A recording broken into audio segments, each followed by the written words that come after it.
শরীফ হাদিস নাম্বার 1637। কত নাম্বার বললাম? 1637। আল্লাহ রাসূল বললেন, তোমরা যখন আমার নামে দরুদ ও সালাম পেশ করো, তার সঙ্গে সঙ্গে আমার নিকট পেশ হতে থাকে। কি করে? তো আর সঙ্গে সঙ্গে আমার নিকট পেশ হতে থাকে এবং আমি সে সালামের জবাব দিয়ে থাকি। ওই সাহাবা জিজ্ঞেস করলেন, ইয়া রাসূলুল্লাহ, আপনার ইন্তেকালের পরেও কি? আপনার ইন্তেকালের পরেও কি? বললে হ্যাঁ। উনি জবাব দিলেন, হ্যাঁ, আমার আল্লাহর ইন্তেকালের পরেও আল্লাহ পাক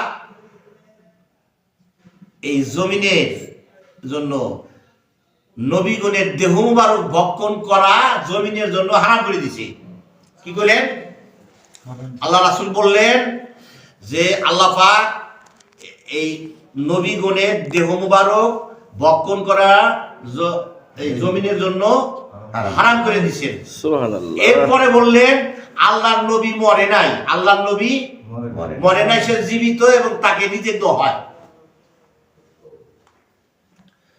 দলিল সহিহ মাজার শরীফ 1637 নাম্বার দলিল। কইলো আল্লাহর নবী মরে নাই। এ বল, ইয়া রাসূলুল্লাহ, আপনি ইন্তেকালের পরেও কি তাই? আপনার এই সালাম আপনার নামে যে কোনো আপনার উম্মত দরুদ ও সালাম পেশ করলে আপনার কাছে পৌঁছাবে? বলে হ্যাঁ, পৌঁছবে। কারণ আল্লাহর নবীগণের দেহ মুবারক এই জমিনের জন্য ভক্ষণ করা হারাম করে দিছে। আর এরপরে বললেন আল্লাহর নবী মরে নাই, সে জীবিত এবং তাকে রিজিক দেওয়া হয়। সুবহানাল্লাহ। এরপরেও কি আমরা নবীর নামে দরুদ পড়া বাদ দেব? না, এরপরেও কি নবীর নামে দরুদ সালাম পেশ করা নবীর লোক নাকি বাদ দিয়ে দিবি? না, আল্লাহর হিসাবের কথা। না স্যার, যে সাবি হোক, যত বড় সাবি হোক, বাদ দিয়ে দিবি?